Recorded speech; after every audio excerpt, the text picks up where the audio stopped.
Dear students, a very warm welcome to all of you in my today's lecture of strategic management.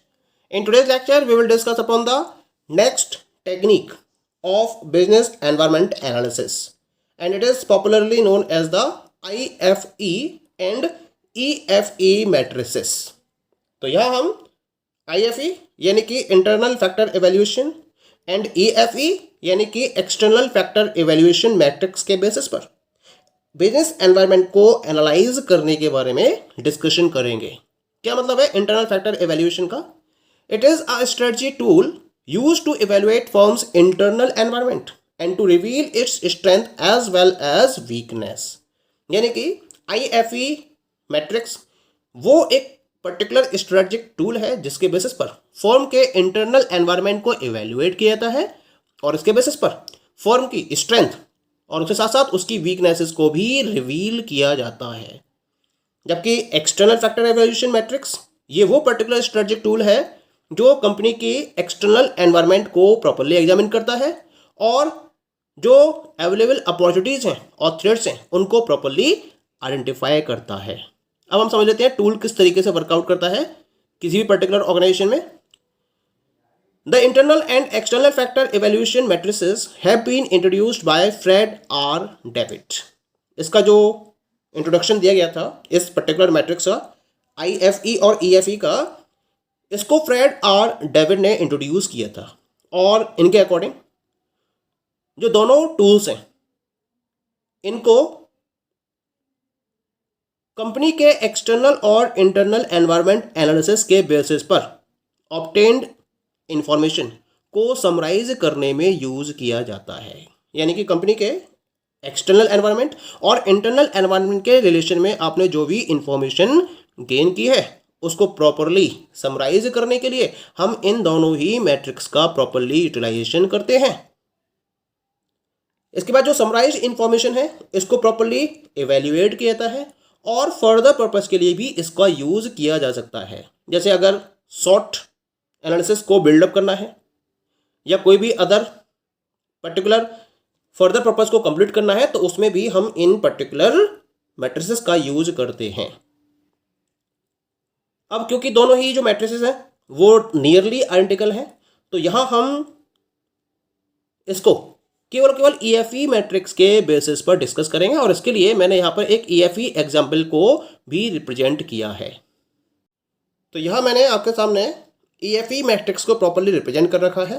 ठीक है, इस particular EFE matrix में on the one side यहाँ मैंने threads और opportunity को define करा है। इसके बाद ऐसे कॉलम्स बनाए मैंने यहाँ पर, ये क्रिटिकल सक्सेस फैक्टर्स हैं। इसके बाद इनके वेट को डिफाइन किया गया है, फिर इनके रेटिंग को, फिर इसका स्कोर कैलकुलेट किया गया है और फिर इसका टोटल डिफाइन किया गया है। ठीक है, अब मान लीजिए अपॉर्चुनिटीज़ की बात करते हैं तो इसमें कुछ क्रिटिकल सक्सेस फैक्टर्स को डिफाइन करा है, जैसे कि न्यू ट्रेड एग्रीमेंट साइन किए गए हैं, नए सप्लायर्स मार्केट में अवेलेबल हैं, इंक्रीज डिमांड है प्रोडक्ट्स के रिगार्डिंग और टैक्स रेट्स को डिक्रीज कर दिया गया है। तो एक तरीके से ये अपॉर्चुनिटीज़ को डिफाइन करते हैं। थ्रेट्स क्या है? जैसे कॉन्ट्रैक्ट एक्सपायर होने वाला है, जो नेचुरल डिजास्टर्स हैं उनको प्रेडिक्ट किया गया है, उनके अकर होने के चांसेस बढ़ते चले जा रहे हैं, या नए टाइप के रूल्स एंड रेगुलेशंस बनाए हैं जो इंडस्ट्री के फेवर में नहीं है या मार्केट में नए कॉम्पिटिटर्स एंटर कर रहे हैं। तो ये हो गया थ्रेट। तो इस मैट्रिक्स में किया क्या जाता है, सबसे पहले तो वेट असाइन किया जाता है। मान लीजिए जैसे कि न्यू ट्रेड एग्रीमेंट है तो यहाँ वेट है 0.11, सप्लायर्स के रिलेशन में 0.09, increase demand 0.24, decreased tax rates 0.10, फिर इनकी रेटिंग प्रोवाइड की जाती है 3, 1, 2, 1। अब स्कोर निकालने के लिए वेट को आप रेटिंग से मल्टीप्लाई कर देते हो, 0.33, 0.09 इंटू 1, 0.09, इस तरह से इसको ऑप्टेन कर लिया और फिर हम इसका टोटल काउंट कर लेते हैं तो ये टोटल तो ये हो गया वेटेड स्कोर। ठीक है, ऐसे हम थ्रेड्स के रेफरेंस में करेंगे, यहाँ वेट्स असाइन किए जाएंगे, फिर रेटिंग्स असाइन की जाएंगी, फिर वेट को रेटिंग से मल्टीप्लाई करके स्कोर कैलकुलेट कर लिया जाता है और इंडिविजुअल स्कोर्स को ऐड करके टोटल स्कोर काउंट कर लिया जाता है। अब हम 1.00 और 1.40 को ऐड कर देंगे तो 2.40 आएगा, तो ये कहलाता है टोटल वेटेड स्कोर या टोटल वेटेड एवरेज कहलाता है 2.40। और ये वेट जो है वो हमेशा 1.00 ही होना चाहिए, ये इसकी फिक्स वैल्यू है। यानी जितने भी फैक्टर्स को आपने वेट अवेलेबल कराए हैं इनका जब सम करेंगे, अपॉर्चुनिटीज़ के इंडिविजुअल वेट्स और थ्रेड्स के इंडिविजुअल वेट्स, इनका टोटल 1.0 के बराबर होना चाहिए। और इस तरीके से हम क्या कर सकते हैं, ईएफई मैट्रिक्स के बेसिस पर properly environmental, external environmental factor को एनालाइज कर सकते हैं। अब यहाँ हम डिस्कस कर लेते हैं कि जो हमने कंपोनेंट्स डिफाइन किए हैं, जैसे पहला कंपोनेंट था इसके अंदर external factors, threats and opportunities, दूसरा था वेट, तीसरा था रेटिंग, और चौथा है इसके अंदर दैट इज द स्कोर या फिर एग्रीगेट वेट। हम इन कंपोनेंट्स को समझ लेते हैं, इनका मतलब क्या होता है, ठीक है। इससे आपको क्लियर हो जाएगा कि ईएफई मैट्रिक्स को आप किस तरह से फॉर्म कर सकते हो। तो डिफरेंट कंपोनेंट्स में पहला फैक्टर आता है इसके अंदर की external and internal factors. External factors in reference of the EFE matrix और internal factors in reference of the IFE matrix. तो इसी वजह से मैंने दोनों मैट्रिक्स को यहाँ पर काउंट किया है। पहले हम बात करेंगे ईएफई मैट्रिक्स के रिलेशन में। जब हम ईएफई मैट्रिक्स का यूज करते हैं तो हम की एक्सटर्नल अपॉर्चुनिटीज एंड थ्रेट्स को आइडेंटिफाई करते हैं जो कंपनी के ऊपर मैक्सिमम वे में अफेक्ट या मैक्सिमम वे में उसको अफेक्ट कर रहे होते हैं। एक्सटर्नल एनवायरनमेंट को प्रॉपर्ली एनालाइज करने के लिए हम डिफरेंट टाइप के टूल्स का यूज कर सकते हैं, जैसे कि pastel analysis, porters 5 force model और भी बहुत सारे मॉडल्स हैं जिनके बेसिस पर हम कंपनी को अफेक्ट करने वाले एक्सटर्नल फैक्टर्स को प्रॉपर्ली एनालाइज कर सकते हैं, उनको हम डिसाइड कर सकते हैं। ये सारे एनालिसिस मैंने प्रीवियस लेक्चर्स में आपसे डिस्कस कर चुके हैं। इसके बाद आती है IFE matrix. Strengths and weakness are used as the key internal factors in the evaluation. यानी कि जो कंपनी की स्ट्रेंथ्स हैं और जो वीकनेसेस हैं उनको प्रॉपर्ली डिसाइड करने के लिए, उनको इवैल्यूएट करने के लिए हम इनको इंटरनल फैक्टर्स में इंक्लूड करते हैं। स्ट्रेंथ का मतलब क्या है कि ऐसे कौन कौन सी असेट्स हैं आपके पास, या ऐसे कौन कौन से रिसोर्सेज हैं या की फीचर्स आपके पास जो आपके कॉम्पिटिटर से ज़्यादा हैं आपके पास। और वीकनेसेस का मतलब है वो पर्टिकुलर एरिया जहाँ में आपको इम्प्रूव करने की रिक्वायरमेंट है, उन्हें हम वीकनेसेस में कैलकुलेट करते हैं। तो इस तरह से आप कंपनी के स्ट्रेंथ्स और वीकनेसेस के रिगार्डिंग डिफरेंट फैक्टर्स को यहाँ पर कंसीडर कर लेते हो, ठीक है। एक जनरल रूल के रिगार्डिंग कम से कम आपको 10 से 20 एक्सटर्नल फैक्टर्स को आइडेंटिफाई करना होता है और इसके साथ साथ इसके एडिशन में 10 to 20 की इंटरनल फैक्टर्स को भी आइडेंटिफाई करना होता है। लेकिन अगर इससे ज़्यादा भी आप करना चाहो तो इसको आप फोकस कर सकते हो, ठीक है। ये एक स्टैंडर्ड सेट किया गया है। सेकेंड जो कंपोनेंट है उसे हम बोलते हैं वेट्स। वेट्स का मतलब क्या है, जितने भी की फैक्टर्स हैं इनको एक वेट असाइन किया जाता है जिसकी रेंजिंग 0 से लेकर 1 के बीच में होती है। 0 का मतलब होता है लो इंपॉर्टेंस और 1 का मतलब होता है हाई इंपॉर्टेंस। फैक्टर्स को आप लो इंपॉर्टेंस से हाई इंपॉर्टेंस के रेंज में वेट प्रोवाइड करते हो। यानी कि जो कम इंपॉर्टेंस के होते हैं उनको 0.1, 0.2 इस तरह से देखते हो, और जो हाई इंपॉर्टेंस के होते हैं 0.6, 0.7, 0.8 इस तरह से उनको प्रॉपर्ली वेट अवेलेबल या वेट प्रोवाइड किया जाता है। The number indicates how important the factor is if a company wants to succeed in an industry. यानी कि अगर एक इंडस्ट्री के अंदर कोई भी फर्म सक्सेस गेन करना चाहती है तो उस पर्टिकुलर फैक्टर की इंपॉर्टेंस को इस वेट के द्वारा डिफाइन किया जाता है, रिप्रेजेंट किया जाता है। और जितने भी वेट्स असाइन किए गए हैं उनका टोटल 1.0 के बराबर होना चाहिए, जैसा कि हमने ईएफई मैट्रिक्स में दिखाया था आपको, है ना। वहाँ जो जितने भी वेट्स असाइन किए गए थे डिफरेंट फैक्टर्स पर उनका टोटल किसके बराबर था, 1.0 के बराबर था।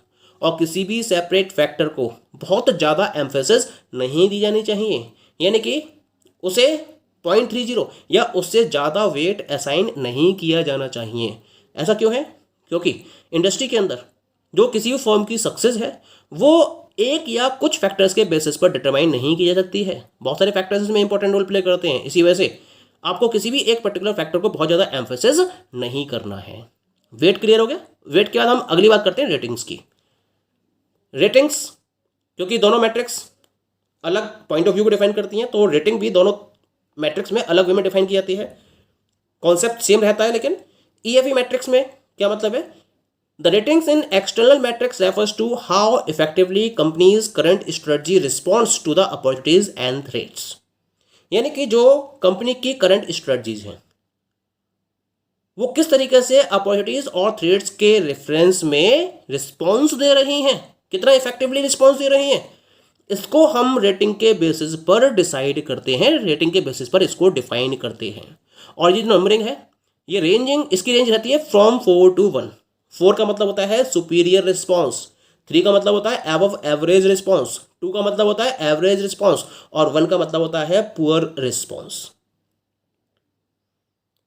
रेटिंग्स के साथ साथ जो वेट्स हैं इनको हर एक फैक्टर पर सब्जेक्टिव वे में असाइन किया जाता है। क्लियर हो गया? Now come to the IFE matrix. Internal matrix में रेटिंग का मतलब होता है कि किसी पर्टिकुलर फॉर्म में जो हर एक फैक्टर हैं वो कितने स्ट्रॉन्ग हैं या कितने वीक हैं। यहाँ भी नंबरिंग 4 से लेकर 1 तक असाइन की जाती है नंबरिंग। 4 का मतलब होता है मेजर स्ट्रेंथ, 3 का मतलब होता है माइनर स्ट्रेंथ, 2 का मतलब होता है माइनर वीकनेस और 1 का मतलब होता है major weakness. The process of assigning ratings in IFE matrix can be done easier using benchmarking tool। यानी कि benchmarking tool का यूज करते हुए आप इजी वे में रेटिंग्स को प्रॉपरली असाइन कर सकते हो। क्लियर? रेटिंग के बाद next one is the weighted score and total weighted score. तो हमने एक स्कोर की बात करी थी, एक टोटल की बात करी थी। तो स्कोर मतलब वेटेड स्कोर हो गया और जो टोटल था वो टोटल वेटेड स्कोर को डिफाइन करता है। स्कोर का मतलब क्या है? जब हम वेट को रेटिंग से मल्टीप्लाई करते हैं तो हमें स्कोर ऑब्टेन होता है और हर एक की फैक्टर एक स्कोर रिसीव करता है।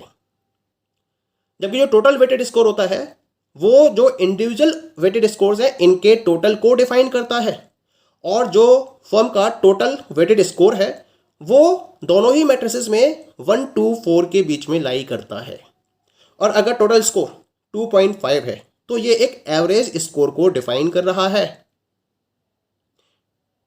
अगर एक्सटर्नल इवैल्यूएशन में एक लो टोटल स्कोर ऑब्टेन किया जाता है तो इसका मतलब है जो कंपनीज की स्ट्रेटजीज हैं, यानी कि कंपनी ने जो स्ट्रेटजीज को डिज़ाइन किया है वो अपॉर्चुनिटीज़ को प्रॉपर्ली मीट आउट नहीं कर पा रही हैं और थ्रेट्स को प्रॉपर्ली डिफेंड भी नहीं कर पा रही हैं। और अगर 2.5 से अच्छा स्कोर है इसका मतलब उतना ही बेटर वे में वो रिस्पॉन्स भी कर पा रही हैं। जबकि इंटरनल इवैल्यूएशन में अगर एक लो स्कोर ऑब्टेन होता है तो ये इंडिकेट करता है कि जो कंपनी है वो अपने कॉम्पिटिटर से वीकर वे में परफॉर्म कर रही है, यानी कि कॉम्पिटिटर के कंपैरिजन में उसकी परफॉर्मेंस काफ़ी डाउन है अगर एक लो वेटेड स्कोर काउंट होता है। जैसा कि हमारे एग्जाम्पल के केस में जो टोटल वेटेड स्कोर है वो 2.4 है। 2.4 का मतलब हो गया कि एवरेज स्कोर है ये, यानी कि कंपनी की जो स्ट्रेटजीज हैं वो और ज़्यादा इम्प्रूव की जाने की ज़रूरत है, यानी कि एक तरीके से न्यूट्रल पोजीशन है। और अगर अपॉर्चुनिटीज़ को प्रॉपर्ली ग्रैब करना है और थ्रेड्स को प्रॉपर्ली डिफाइन करना है तो इसके लिए फर्म को इस स्कोर को और बढ़ाना पड़ेगा, यानी कि फर्म को अपनी परफॉर्मेंस को और इम्प्रूव करने की ज़रूरत है। ये एनालिसिस निकल कर आई हमारी EFE मैट्रिक्स के बेसिस पर जो हमने प्रेजेंट की है अपने इस एग्जाम्पल में। ओके, तो इस तरीके से EFE और IFE मैट्रिक्स के बेसिस पर फर्म अपनी परफॉर्मेंस को प्रॉपर्ली एनालाइज कर सकती है by analysing its environment. Okay, thank you.